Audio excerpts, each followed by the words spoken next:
Timnas Indonesia bisa saja tanpa oleh Romeni dan Marten Pas di ronde 4 kualifikasi. Cedera bikin keduanya diragukan tampil lawan Arab Saudi dan Irak. Nova Arianto menyoroti fokus dan ketenangan pemain muda Indonesia. Ia ingin anak asuhnya lebih kalem agar tidak membuang peluang emas di Piala Dunia. Nicolas Jover dari Arsenal resmi gabung ke tim Arab Saudi. Timnas Indonesia wajib waspada dengan ancaman bola mati mereka. Formasi 3 bek ditinggalkan, Kluivert pilih pakai 4 bek. Skema ini dianggap lebih stabil untuk hadapi Arab Saudi dan Irak. Kalender internasional bakal berubah dan ini bisa jadi keuntungan buat timnas. Garuda berpeluang uji coba lebih sering lawan tim top dunia. Jangan lupa klik tombol subscribe dan aktifkan lonceng notifikasi agar Anda tidak ketinggalan setiap pembaruan penting dari kami. Simak selengkapnya hanya di Timnas Gol ID. Jelang ronde keempat kualifikasi Piala Dunia 2026, Timnas Indonesia dihadapkan pada situasi yang bikin was-was.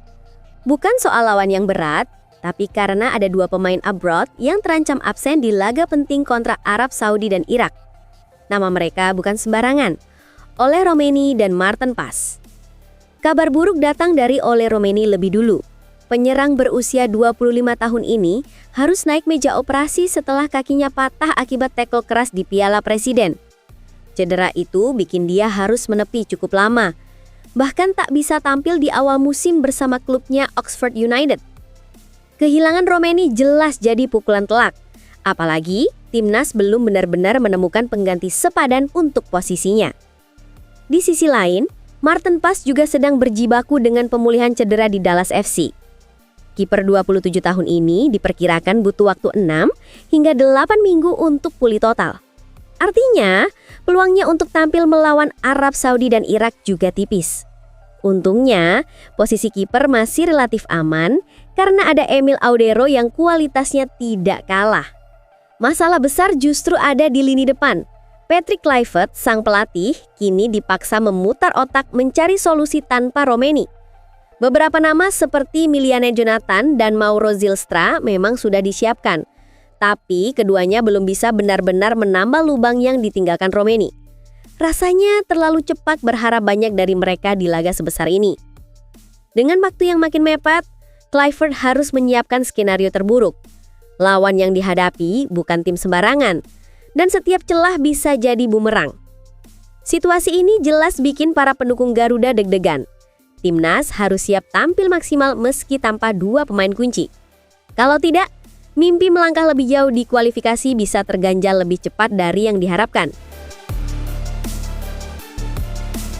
Timnas Indonesia U17 sedang serius mempersiapkan diri jelang Piala Dunia. Dan kali ini semua mata tertuju pada pemusatan latihan di Bulgaria. Nova Arianto tidak hanya memantau fisik pemain, tapi juga menyoroti kelemahan yang bisa jadi masalah besar kalau tidak segera dibereskan. Dari sekian banyak catatan, ada 2 hal yang benar-benar bikin Nova angkat bicara. Pertama, soal konsentrasi pemain yang belum konsisten sepanjang 90 menit. Kadang di awal terlihat fokus, tapi di pertengahan atau akhir pertandingan konsentrasi mulai buyar. Hal seperti ini berbahaya, karena lawan di Piala Dunia jelas tidak akan memberi ampun ketika ada celah sekecil apapun. Masalah kedua adalah ketenangan saat menguasai bola. Pemain muda sering terburu-buru ingin langsung menyerang, padahal peluang emas sering lahir dari kesabaran membangun serangan. Karena terburu-buru, banyak kesempatan justru terbuang percuma.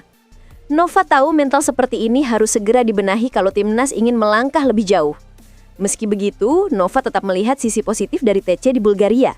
Uji coba melawan tim-tim kuat di sana memberikan banyak pelajaran. Dari laga-laga itu, Nova bisa menilai lebih dalam siapa saja yang pantas masuk ke skuad inti untuk ajang terbesar kelompok usia ini. Bagi para pemain muda, kesempatan tampil di Piala Dunia jelas bukan sekedar pengalaman, tapi juga ujian mental. Setelah TC di Bulgaria selesai, para pemain akan kembali ke klub masing-masing selama 2 pekan. Tapi persiapan tidak berhenti di situ. Nova sudah menyiapkan program lanjutan di Yogyakarta, lalu dilanjutkan uji coba di Dubai sebelum benar-benar masuk ke atmosfer Piala Dunia. Semua itu dilakukan agar para pemain lebih siap secara mental maupun fisik menghadapi tekanan besar nanti. Kabar yang bikin heboh datang dari keputusan Arab Saudi merekrut sosok spesial dari Arsenal. Bukan pemain, melainkan otak di balik set piece mematikan klub London itu. Ya, nama Nicolas Jover kini resmi bergabung dengan skuad asuhan Hervé Renard.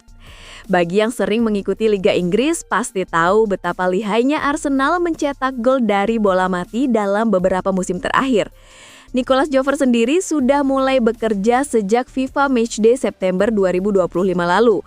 Bahkan dia sempat terlihat ikut dalam sesi latihan Arab Saudi di Republik Ceko. Kehadirannya jelas jadi sinyal serius bahwa Arab Saudi tidak main-main dalam persiapan kali ini. Mereka paham betul, bola mati bisa jadi senjata paling berbahaya di level internasional. Apalagi ketika menghadapi tim yang masih sering lengah dalam bertahan. Bagi timnas Indonesia, ini tentu jadi alarm keras. Sepak bola modern sering membuktikan kalau set piece bisa menentukan hasil pertandingan. Gol bisa lahir dari sudut sempit, tendangan bebas atau lemparan ke dalam yang dirancang rapi.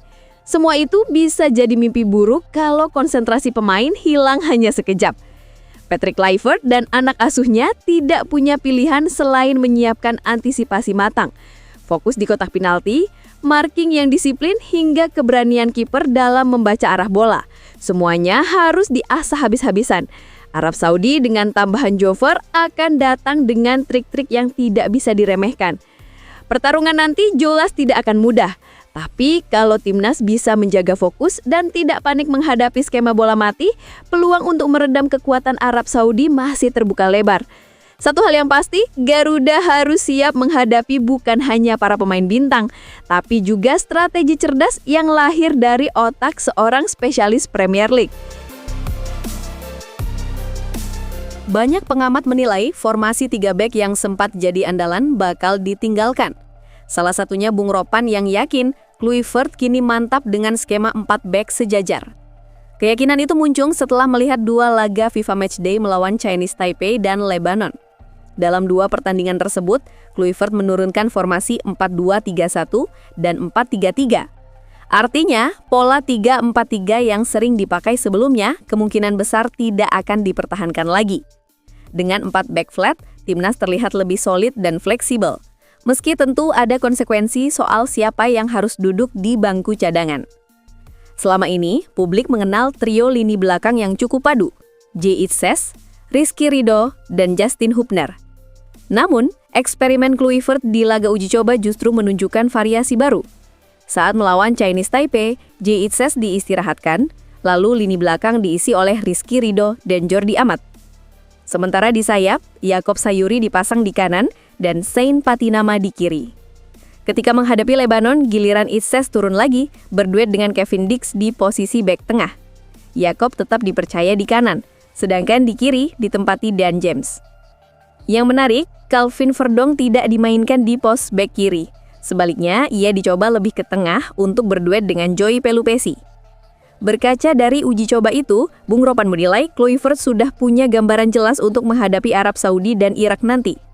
Formasi 4 back flat dianggap lebih aman dan efektif, apalagi dengan kombinasi Itzes dan Dix yang tampil kompak saat melawan Lebanon. Yang jelas, Kluivert tidak ingin lagi gambling dengan pola 3 back. Ia tampak lebih mantap untuk membawa Garuda dengan formasi 4 back sejajar yang diharapkan bisa memberi keseimbangan antara bertahan dan menyerang di laga krusial mendatang. Sepak bola internasional akan segera masuk ke babak baru mulai tahun 2026. FIFA kabarnya siap melakukan reformasi besar pada kalender pertandingan. Dan salah satu perubahan paling mencolok adalah hilangnya jadwal FIFA Matchday di bulan September. Buat sebagian negara mungkin ini terasa aneh, tapi bagi timnas Indonesia justru bisa jadi kabar yang menyenangkan.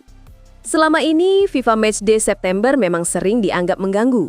Banyak pelatih klub top Eropa mengeluh karena periode itu datang terlalu cepat, hanya 2-3 pekan setelah liga domestik baru dimulai. Hasilnya, klub jadi keteteran, sementara negara juga tidak bisa memaksimalkan performa karena kondisi pemain belum bugar sepenuhnya. Nah, sebagai gantinya, FIFA tidak mengurangi jumlah pertandingan, tapi memindahkannya ke bulan Oktober. Bedanya, durasi jeda internasional diperpanjang jadi 16 hari, bukan cuma 9 hari seperti biasanya. Dengan begitu, setiap tim nasional bisa memainkan 4 laga dalam satu periode, baik kompetitif maupun sekedar uji coba. Bagi timnas Indonesia, perubahan ini jelas membawa keuntungan besar. Setelah aksi heroik menghadapi Argentina pada Juni 2023, Garuda belum lagi berhadapan dengan lawan-lawan kelas dunia. Jadwal yang padat selalu jadi alasan, dan kesempatan untuk melawan tim top kerap tertutup. Tapi dengan jeda yang lebih panjang di bulan Oktober, peluang itu bisa terbuka lebar. Perubahan ini juga dianggap solusi adil bagi klub dan negara. Klub bisa membangun performa di awal musim tanpa gangguan, sementara negara dapat mengoptimalkan jeda internasional dengan program lebih tertata. Bagi Indonesia, inilah momen emas membangun agenda jangka panjang, meningkatkan intensitas pertandingan, sekaligus membawa Garuda lebih siap bersaing di level internasional.